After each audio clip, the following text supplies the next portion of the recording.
মটরশুঁটি আর ছোলার ডাল পেস্ট করে একদম কম তেলে সকালের জল খাবারে আপনারা এই রেসিপিটা তৈরি করে দেখতে পারেন। আশা করছি আপনাদের কাছে ভীষণ ভালো লাগবে। আর বাচ্চাদের টিফিনেও দিতে পারবেন আর বড়দের লাঞ্চ বক্সেও দিতে পারবেন। তাহলে আর দেরি না করে ঝটপট দেখে নেওয়া যাক রেসিপিটা আমি কিভাবে তৈরি করেছি।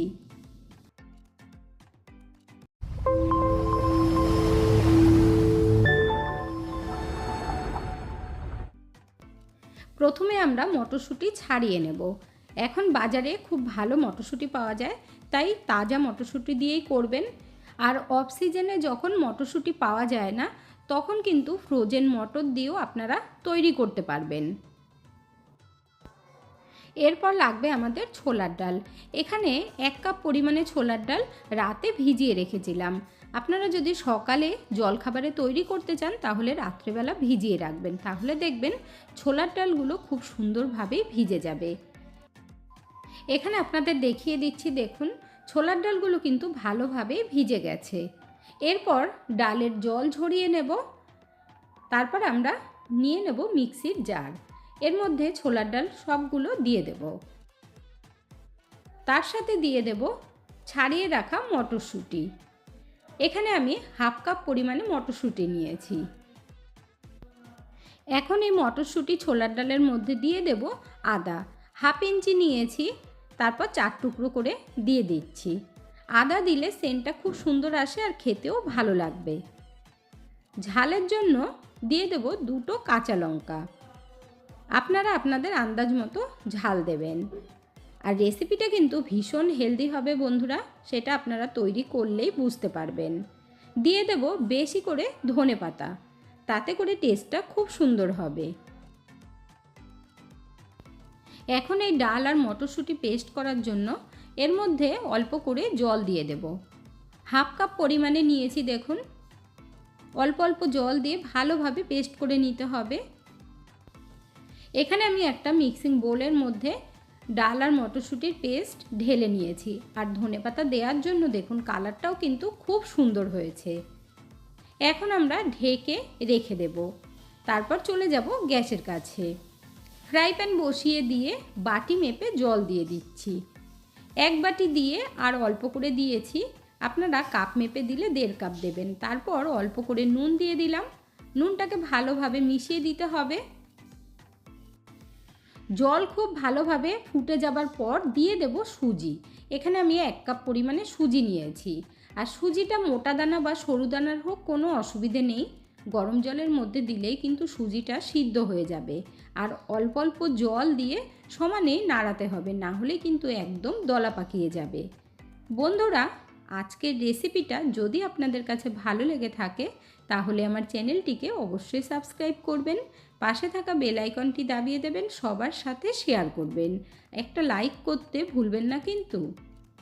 এখানে দেখুন পুরো সুজিটা দেওয়া হয়ে গেছে আর জলটা কিন্তু অনেকটাই টেনে গেছে। সুজির আমরা খুব সুন্দর করে একটা ডো তৈরি করে নেব। যখন দেখবেন ফ্রাই প্যানের মধ্যে সুজিটা আর লেগে যাচ্ছে না, তখন গ্যাসের ফ্লেমটাকে কিন্তু অফ করে দিতে হবে।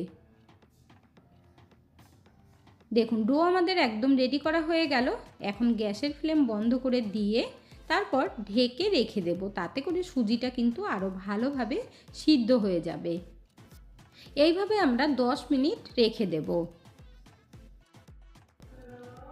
এরপর নিয়ে নিলাম পেঁয়াজ পাতা আর 2টো পেঁয়াজ কলি। যদি আপনাদের ঘরে পেঁয়াজ পাতা না থাকে শুধু পেঁয়াজ কলিও দিতে পারেন, কিংবা পেঁয়াজ ছোট ছোট টুকরো করে দিয়ে দিতে পারেন। আমার ঘরে যেহেতু পেঁয়াজ পাতা ছিল আর এগুলো হলুদ হয়ে যাচ্ছিল, তার জন্য দিয়ে দিচ্ছি। আপনারা যদি পেঁয়াজ দিতে না চান তাহলে স্কিপ করে দেবেন, নিরামিষভাবেও কিন্তু ভীষণ ভালো লাগে। কারণ অনেকেই আছেন যে নিরামিষ পছন্দ করেন, সেই জন্য আপনাদেরকে বলে দিলাম। সত্যি কথা বলতে এই রেসিপিটা এতটাই টেস্টি হয় এবং এতটাই হেলদি, একবার বানালে দেখবেন আপনাদের বারবার বানাতে ইচ্ছে করবে। সকালে জলখাবারে, বাচ্চাদের টিফিনে কিংবা বড়দের লাঞ্চ বক্সেও কিন্তু দিতে পারবেন। এখানে দেখুন পেঁয়াজ পাতা কাটা হয়ে গেছে। এখন এই পেস্টের মধ্যে পুরো পেঁয়াজ পাতাটা দিয়ে দেব। এর মধ্যে এখন দিয়ে দেব কেটে রাখা ধনেপাতা। এখানে আমি ধনেপাতা কুচিয়ে দিচ্ছি। প্রথমে পেস্ট করে দিয়েছি, তাতে করে টেস্টটা ভালো হবে। আর ধনেপাতা কুচিয়ে দিলে দেখবেন মুখে পড়বে, এতে আরও বেশি ভালো লাগবে। আর দিয়ে দিচ্ছি 1/2 টিস্পুন গোটা জিরে। তার সাথে সাদা তিল 1/2 টিস্পুন দিয়ে দিচ্ছি। এরপর চিলি ফ্লেক্স দিয়ে দিতে হবে 1/2 টিস্পুন। ঝালটা কিন্তু আপনাদের আন্দাজ মতো দেবেন। এবার খুব ভালোভাবে সব কিছু মিশিয়ে নেব। আপনারা যদি নিরামিষভাবে তৈরি করেন তাহলে একটা গাজর গ্রেট করে দিয়ে দেবেন। এখানে দেখুন ভালোভাবে মিশিয়ে নিয়েছি। এখন দিয়ে দিচ্ছি স্বাদ মতো নুন। নুনটা কিন্তু কম করে দেবেন। নুন দিয়ে ভালোভাবে মিশিয়ে নেবার পর আপনারা কিন্তু একটু চেক করে নেবেন। এখানে দেখুন ভালোভাবে মিশিয়ে নেবার পর এখন ঢেকে রেখে দেব। এরপর একটা বড় থালা নিয়ে নিয়েছি, তার মধ্যে সুজির ডো ঢেলে দেব। আর এই সুজির ডো কিন্তু হালকা গরম আছে, আর এই গরম থাকতে থাকতেই কিন্তু মেখে নিতে হবে। দেখুন খুব ভালোভাবে মেখে নিলে দেখবেন খুব সুন্দর সফট হয়ে যাবে। আপনাদের যদি একঘেয়ে আটার রুটি খেতে ভালো না লাগে, এইভাবে সুজির ডো তৈরি করে নিয়ে রুটি করে খেয়ে দেখবেন বন্ধুরা, ভীষণ সফট হয় আর ঠান্ডা হবার পরেও কিন্তু খুব নরম থাকে। এখানে আমি হাতের মধ্যে একটু ঘি লাগিয়ে নিয়েছি, তারপর ভালোভাবে মেখে নেব, তাহলে কিন্তু আর দেখবেন হাতের মধ্যে লাগবে না। এখানে দেখুন বন্ধুরা, সুজির ডো খুব ভালোভাবে মেখে নিয়েছি। এরপর এর থেকে বেশ কিছুটা করে লেচি মতো নিয়ে নেব। যেমন আমরা রুটি তৈরি করি ঠিক ওইভাবে বড় করে একটু নিয়ে নিতে হবে। তারপর বেলে নেব।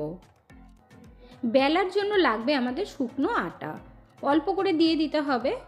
তার মধ্যে লেচিটাকে উল্টে পাল্টে ভালোভাবে একটু ডাস্ট করে নিয়ে তারপর বেশ বড় করে বেলে নিতে হবে। আর এইভাবে বেলার সময় সাইড থেকে যদি ফেটেও যায় বন্ধুরা, তাতে কিন্তু কোনোই অসুবিধে হবে না। আপনারা চাইলে রুটির মতো বড় করেও করতে পারেন, তবে আমি অত বড় করব না, লুচির থেকে একটু বড় করব। আর এটাকে সুন্দর শেপ দেওয়ার জন্য বাটি নিয়ে নিয়েছি, তারপর গোল করে কেটে নেব। এতে করে দেখতেও কিন্তু খুব ভালো লাগবে। কেটে যদি নাও করেন তাতেও কিন্তু কোনো অসুবিধে নেই, তবে দেখুন কত সুন্দর লাগছে। আর এখানে দেখুন রুটির থেকে একটু মোটা করেছি, খুব বেশি কিন্তু মোটাও করবেন না আর একেবারে পাতলাও করবেন না। একটা আমাদের বেলা হয়ে গেল, আর লুচির থেকে কিন্তু বড় আছে। আরও একটা বেলে নেব। বন্ধুরা অবশ্যই একবার আপনারা তৈরি করবেন এই জলখাবারের রেসিপিটা, দেখবেন সবাই ভীষণ পছন্দ করবে। এখানে দেখুন আরও একটা তৈরি করা হয়ে গেল। এইভাবে আমি সব কটা তৈরি করে নেব। এখন আমরা এগুলো ভেজে নেব। তার জন্য গ্যাসের উপরে একটা চাটু বসিয়ে দিয়েছি। চাটু খুব ভালোভাবে গরম হবার পর এক পিস দিয়ে দিলাম, আর গ্যাসের ফ্লেম লো টু মিডিয়াম আঁচে রেখে ভাজবেন। এবার আস্তে আস্তে উল্টে দিতে হবে। খুব বেশি কিন্তু আমরা লাল করব না, আর সেটা কেন করব না আপনাদেরকে পরে বলে দেব। ওপরের দিকটা দেখুন হালকা একটু স্পট পড়েছে, এর থেকে বেশি আর ভাজতে হবে না। আর নিচের দিকটা আপনাদের দেখিয়ে দিচ্ছি। আর দেখুন কত সুন্দর ফুলে যাচ্ছে রুটিগুলো। দেখুন ঠিক এই রকম করে ভাজতে হবে। এক সাইডটা এই রকম কালার করবেন আর আরেক সাইড হালকাই থাকবে। এক পিস আমাদের ভাজা হয়ে গেল, আরও এক পিস ভেজে নেব। এইভাবে সুজির রুটি ভেজে খেয়ে দেখবেন বন্ধুরা, ভীষণ ভালো লাগে, কারণ এগুলো ঠান্ডা হবার পরেও কিন্তু একদম সফট থাকবে। দেখুন এই পিসটাও আমাদের ভাজা হয়ে গেছে। এখন আমরা নামিয়ে নেব। আর এই সময় গ্যাসের ফ্লেমটাকে চাইলে আপনারা স্লো করে রাখতে পারেন কিংবা বন্ধও করে দিতে পারেন। এখন এই রুটির থেকে আমরা একটা রুটি নিয়ে নেব, তারপর আপনাদেরকে বলে দিচ্ছি। আর যে দিকটা ভাজা বেশি ভালো হয়েছে ওই দিকটা কিন্তু এরকম ওপরে রাখতে হবে। আর যেই পেস্টটা আমরা তৈরি করে রেখেছি ভালোভাবে একবার মিশিয়ে নিয়ে তারপর 1 চামচ ভরে দিয়ে দেব রুটির ওপরে। দেখুন ভালোভাবে ছড়িয়ে দিতে হবে। আর এটা এতটাই হেলদি হয় আর তেমন টেস্টি, একবার বানালে দেখবেন বারবার বানাতে মন চাইবে। দেখুন পুরো রুটির মধ্যে ভালোভাবে লাগিয়ে নিয়েছি। এবার আমরা ভেজে নেব। দেখুন কত সুন্দর লাগছে। আর আপনারা চাইলে কিন্তু এটা পকোড়া করেও খেতে পারবেন যদি আপনারা এভাবে না খান। এখানে চাটুর উপরে এখন অল্প করে তেল দিয়ে দেব। একদম অল্প তেলেই দেখবেন খুব সুন্দর তৈরি হবে। তেলটাকে একটু ভালোভাবে ছড়িয়ে দিচ্ছি। তারপর আস্তে আস্তে করে রুটির উল্টো দিকটা নিচে দিয়ে দিতে হবে এইভাবে, আর হাত দিয়ে একটু চেপে দেবেন। যেই দিকে ডালের পেস্ট লাগানো হবে সেই দিকটাই কিন্তু নিচে দিতে হবে, এটা অবশ্যই খেয়াল রাখবেন। আর এই সময় গ্যাসের ফ্লেমটাকে লো টু মিডিয়াম আঁচে রেখে ভাজবেন। এখানে দেখুন আস্তে আস্তে উল্টে দিলাম, আর দেখুন কত সুন্দর সেট হয়ে গেছে। আমরা বেশ লাল লাল করে ভেজে নেব। এবার ওপরে অল্প করে একটু তেল দিয়ে দেব। রোজ রোজ রুটি সবজি খেতে ভালো না লাগলে এই ধরনের জলখাবার কিন্তু আপনারা বাড়িতে অনায়াসেই তৈরি করে নিতে পারবেন। চাটুটাকে এক হাত দিয়ে ধরে নেবেন, তারপর আস্তে আস্তে উল্টে দেবেন।